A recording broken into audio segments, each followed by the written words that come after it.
And we are live. Good morning, everyone. It's the one, the only majestic ape, followed by the main man who is the master of the flux capacitor. And we're here breaking down the news, the views, and all the reviews that's most important to you. With that being said, you can follow us on Twitter at the Rogue Money. Check us out on Facebook as well as roguemoney.net, the fastest growing economic geopolitical news site on planet Earth.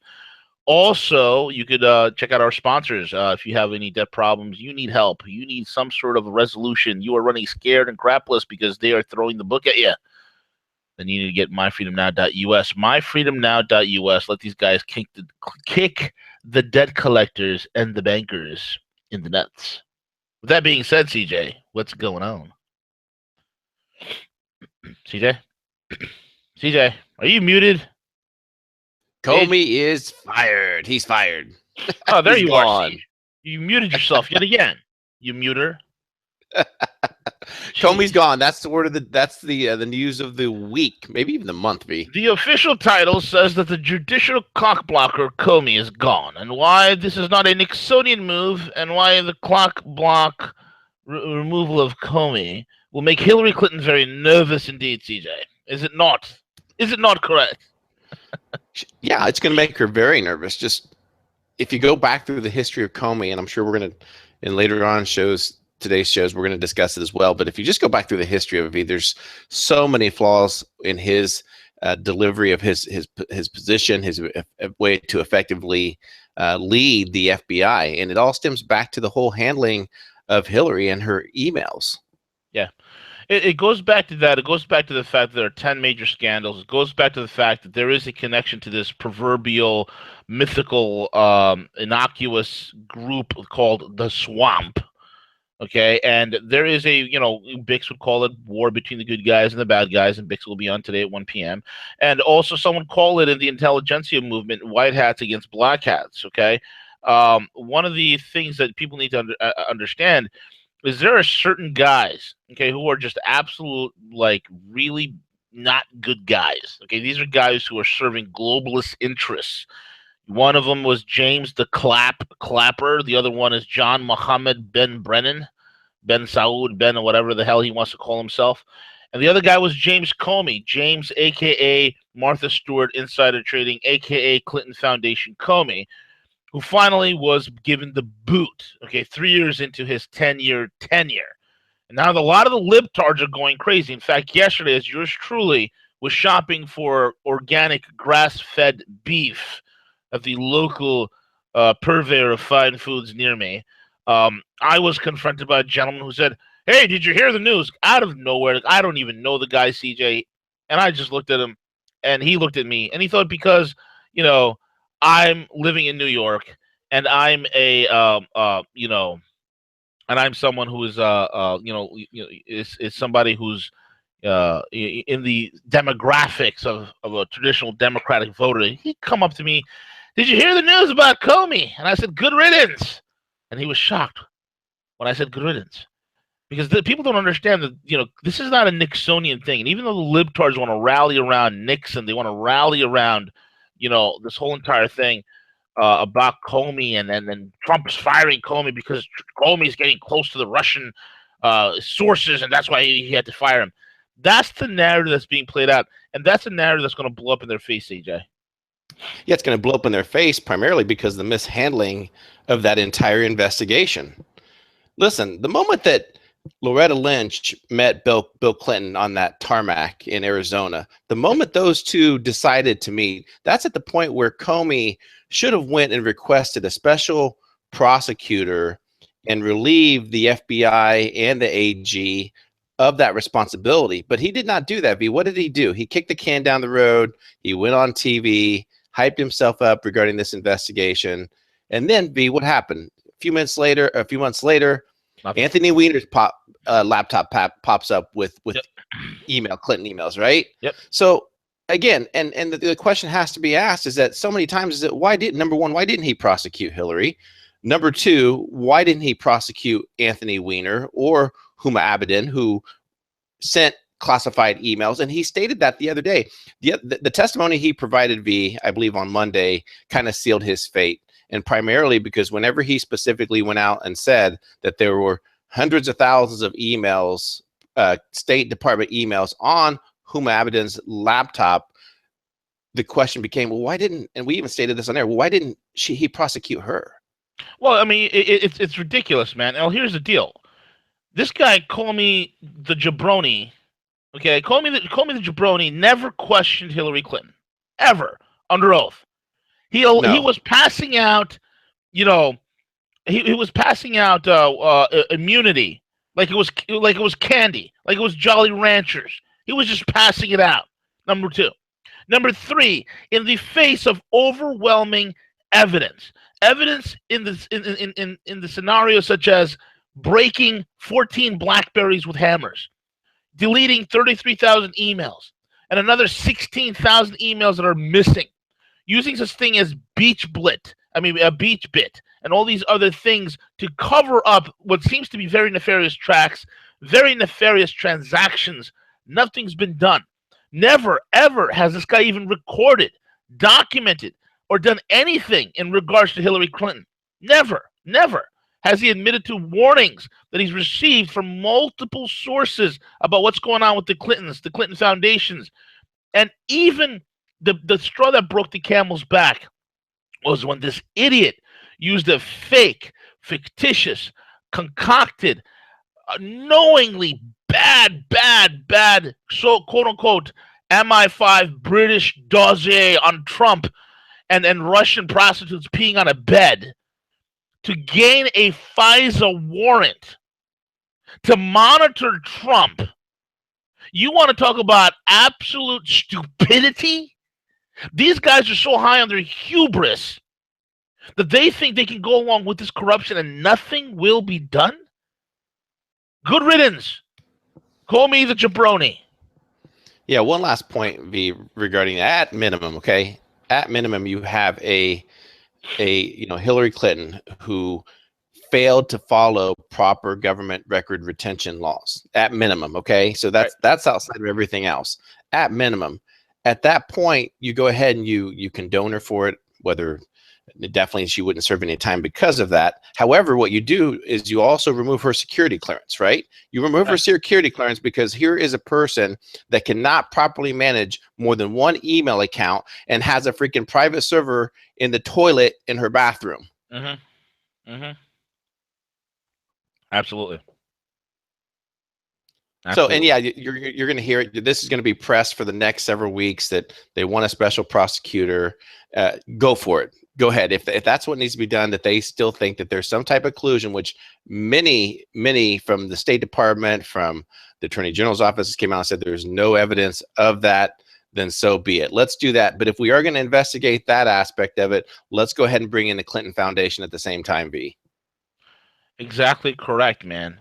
And the guy outright lied. If anybody remembered the congressional hearing where Representative Elise Stefanik asked Comey, was grilling Comey alongside of Trey Gowdy, who was Trey was just getting sick of this guy and his gross incompetence.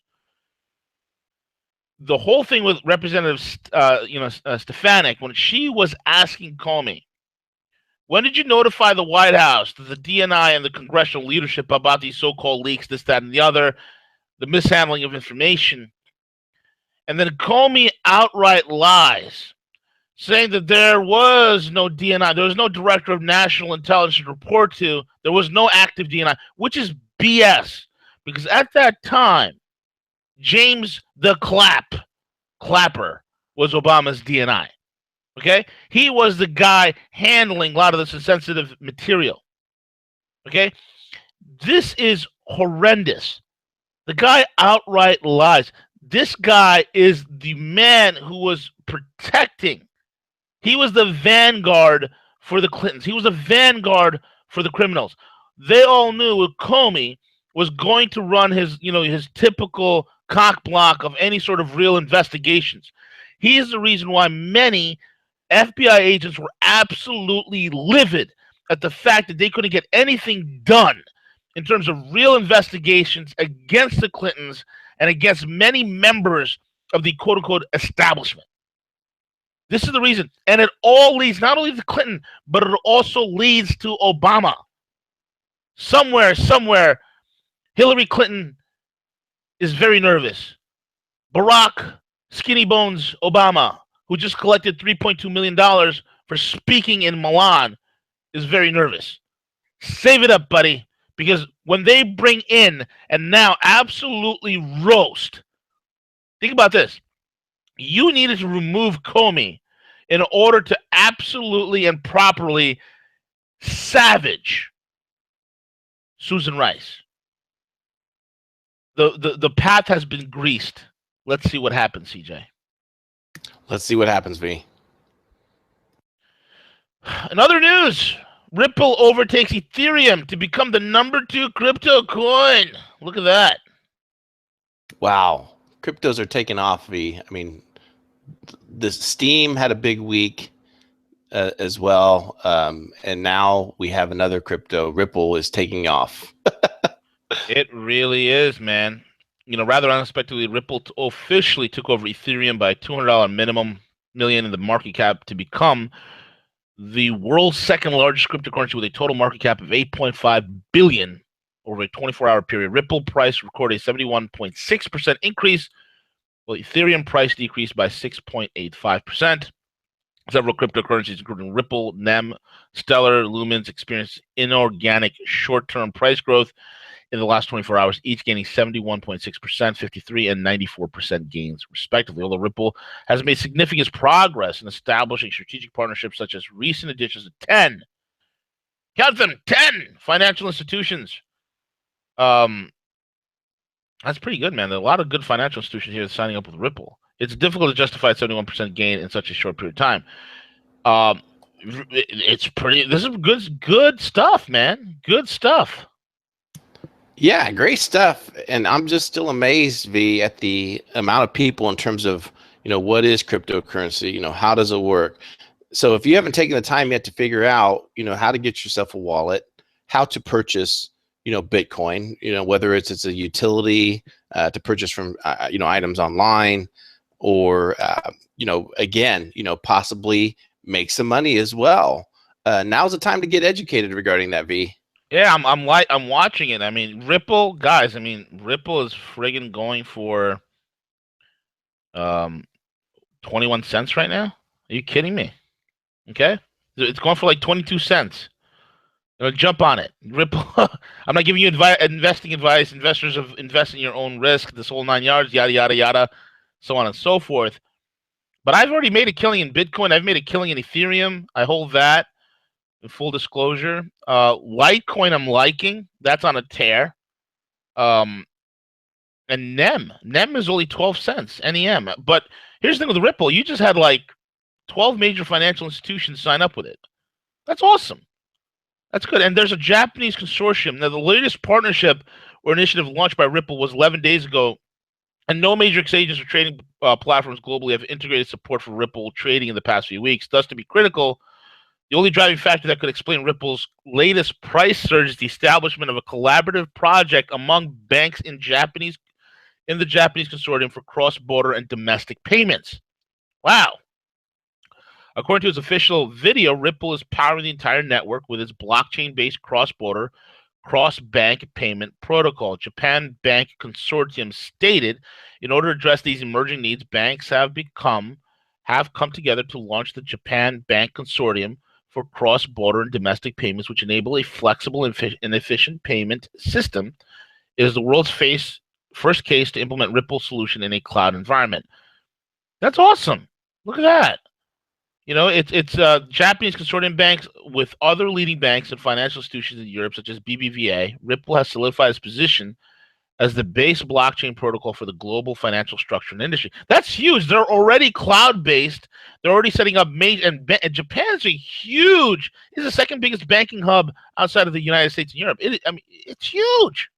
This is good news. Very good news, V. Ripple. I'm going to buy some. Pick some up today. 12 cents. And I hear myself talking in the background. Mute me. Give me 1 second, V. Okay, go for it. Shut me up. I hear it. All right. Now, Macron. He will not govern France, but he will end it, CJ. Yes, yes. He's going to have, and London Paul broke this down for us on Monday in specifics Uh-huh. to the inability that he's going to have going in with having no majority to effectively get his agenda accomplished. So it'll be interesting to see how he rules this out. And we all know that he's a pro EU, pro immigrant, and it's just the demise of France that we will be witnessing. Got it. Yeah, absolutely, man. It's when you look at this guy, the sheep dipped banker, this idiot, Maricon Macron. This guy is the man that the French have elected to save them. I'm sad to say that many in France are borderline. They're not borderline anymore. They are full-blown idiots. Full-blown idiots. I feel sorry for you guys. And it has been leaked, CJ, in the emails of Macron. He is willing to bring in 10 million. Count them, CJ. 10 million migrants. Because, the migrants, they integrate so well with French society and Western civilization, right? Oh, right. Absolutely. Absolutely. Mm-hmm.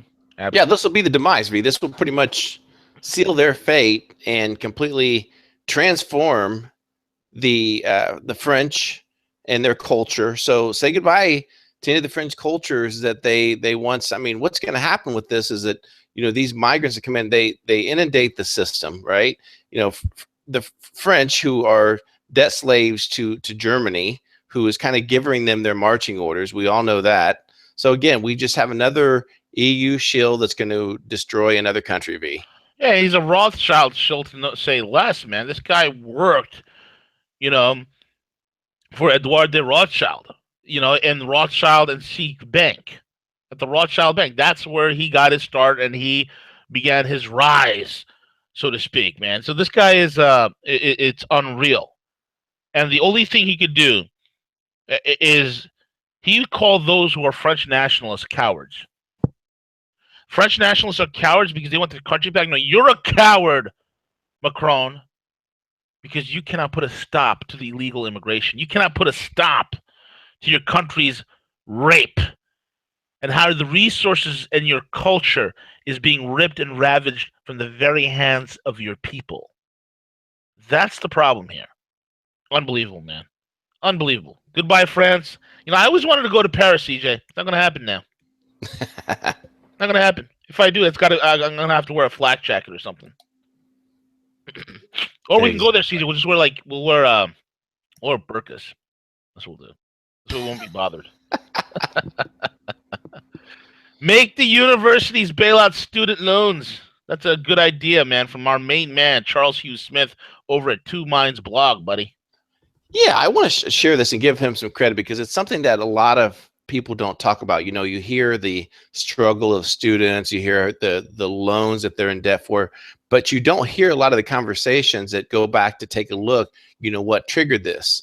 And a huge responsibility of this, V, falls directly on the universities themselves, okay? Yep. Primarily because they have a product that society deems as a need to be successful in the world. And I'm not talking down to education. I definitely has a lot of value. However, when you create that and then you have a bloated education system that has, on the student to staff ratio, you have huge salaries of not only administrators, but of the professors. And then you get to guarantee basically that the government's going to back those loans. I don't think the universities have enough skin in the game, V, for these poor students walking out enslaved in debt for the rest of their lives with no guarantee that they're going to be successful. And I know that there's no guarantees in life. I'm not saying that. However, when they charge that much, no one ever talks about, look at the raising rates of a college tuition, V, how much it shot up. Well, that's what happens when you can put, your price controls in place because that society forces, puts a stigma out there that yes, you have to go to college, get a college education, be successful. And look at the amount of loans that the students have racked up the last several years. It's just shot up considerably. Yeah, man, absolutely ridiculous. Because here's the deal. Look, um, I don't see no point if you're a. Here's the thing. If you're not like going to be a doctor, a lawyer, an engineer, and then be, like somebody who's like a business professional, high education, there's no point for you to go to college. I mean, you went to, go to trade. But we've gutted the manufacturing in this country, so there's really not many trade jobs except for like mechanic work, which now that's all being done away with because the dealers are locked. That's a whole other thing I don't want to talk about and go on a tirade on. But um, learn a trade. I mean, there's so many great trades out there. Plumbing. Oh my God, if you're a plumber here in New York, you're going to be making a killing. Electrician, electrical, construction. There's so many things you can do. Hairstylist. If you're in the right demographics, oh my God, you can slaughter it. Learn how to be an entrepreneur. Develop your own business. Learn your own marketable skills. These are important things. This whole, spending $100,000 so you can get a gender studies degree is retarded. It's stupid. Why would you do such a thing? Why would you get a degree in that? It doesn't make any sense. And let's be honest here. Most people who graduate with a quote unquote college degree don't wind up doing what they went to school for. It's just a known fact.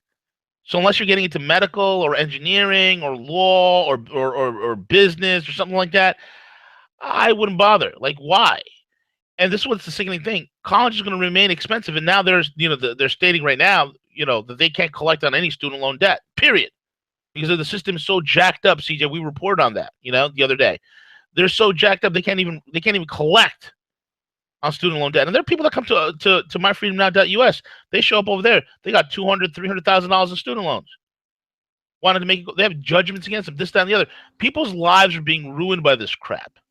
They are. Ruined. And right. And walking out of college with a degree and earning $30,000 or $40,000 with $200,000 in debt, just absurd.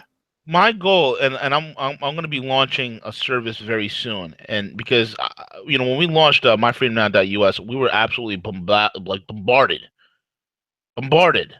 overwhelmed, swamped. Where we're trying to hire credible people to come and work with us to get things done, because it's been absolutely overwhelming. Because there's such a demand. The next step, and I hear this all the time. The next step, I'm working with my mentor, Mr. X, which CJ, we've interviewed him, and he's going to be on, and he's an expert in this legal stuff. We're going to develop ways that people could be absolutely protected, when you'll be unsuable, unleviable, and nobody could screw with you, make you bulletproof, because that's what needs to be done before a person's debt or credit even needs to be fixed. You need to make sure that you become unsuable, unleviable. There's nobody could do anything. They cannot garnish your wages. They cannot levy your bank account. They can't, they can't even find you to sue you. Because these are the very loopholes that at one time were the exclusive, CJ, the exclusive attributes of the very, very wealthy. So we're going to be putting together in the next coming weeks to roll that out for individuals. You want to disappear on paper? Well, here we go. Okay, this is how you do it.